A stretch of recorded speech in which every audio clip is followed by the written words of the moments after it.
The archivists had witnessed the birth of stars. They had catalogued the rise and fall of 10,000 civilizations across the spiral arms of the Milky Way.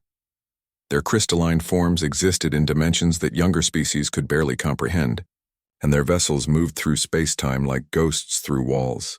They were the oldest, the wisest, the eternal observers of galactic history, and they refused to go anywhere near Earth.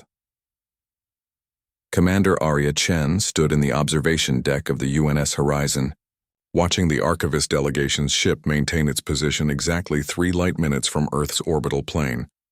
The crystalline vessel refracted starlight into impossible colors, beautiful and utterly alien. "They won't come closer?" asked Ambassador Kowalski, his weathered face creased with confusion. "No, sir," Arya replied, reviewing the translation matrix again. "They've been quite clear. They'll meet us here at this exact distance or not at all." Kowalski shook his head. Humanity had been reaching for the stars for only 2 centuries, and they'd already made contact with 17 species. Most were younger civilizations like themselves, aggressive, curious, still learning. The archivists were different. They were to the galactic community what ancient philosophers were to schoolchildren. Everyone wanted their attention.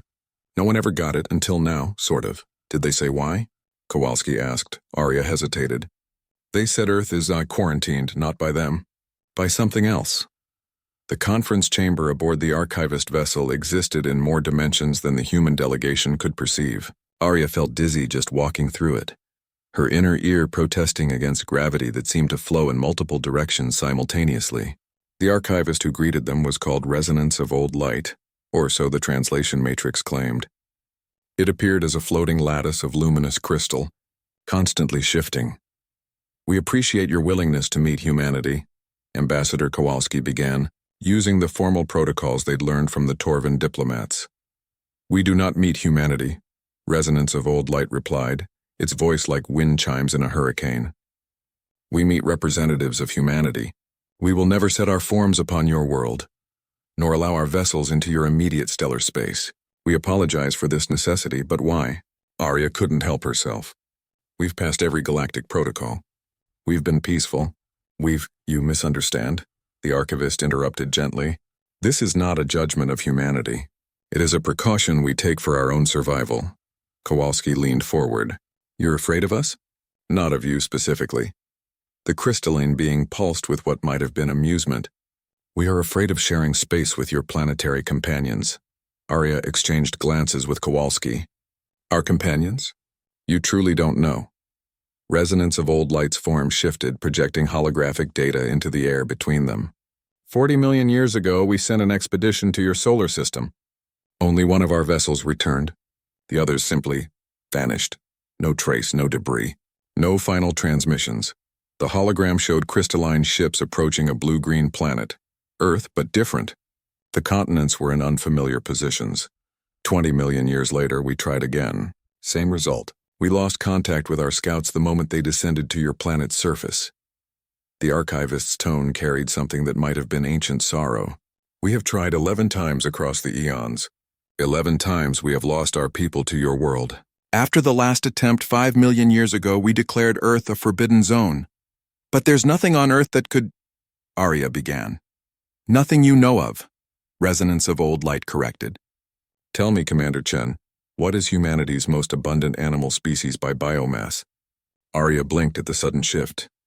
Probably ants? And what is your most successful species by range and adaptability?" "Rats or maybe cats?" "How many species of bacteria exist in a single handful of your soil?" "Millions, I think," the archivist pulsed brightly. "And how many of these species do you truly understand? How many have you mapped completely? How many have you tested against beings from other dimensions, other quantum states?" A cold realization crept down Arya's spine. "You're not afraid of humans," Kowalski whispered. "You're afraid of Earth's ecosystem.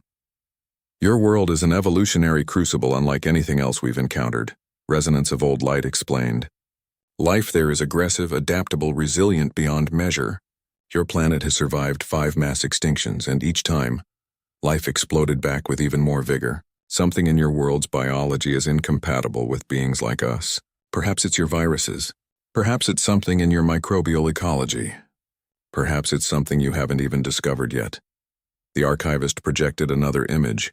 Crystalline beings dissolving, their perfect geometric forms corrupted by something chaotic and organic. This was our last expedition, team. 5 million years ago. Whatever inhabits your world doesn't kill quickly or cleanly. It transforms. It corrupts. It integrates foreign biology into your planet's endless cycle of consumption and adaptation. Arya felt a strange mix of horror and pride. Earth, their small blue world, was so dangerous that the galaxy's oldest species feared to visit it. But humans survived, Kowalski said. We evolved there. Exactly, Resonance of Old Light replied. You are products of that crucible. You carry within you the fingerprints of Earth's relentless biology. Your immune systems, your microbiome, your very cells are weapons forged in a war that has raged for billions of years. You are dangerous not because of what you do, but because of what you carry. The chamber fell silent except for the subtle harmonics of the archivist's form. We respect humanity, Resonance of Old Light continued. We will trade with you, share knowledge, even consider you friends. But we will never visit your world. And we strongly advise other young species to approach Earth with extreme caution. Ambassador Kowalski straightened his shoulders. We understand. And we'll take precautions too. The last thing we want is to accidentally harm our neighbors. That is wise.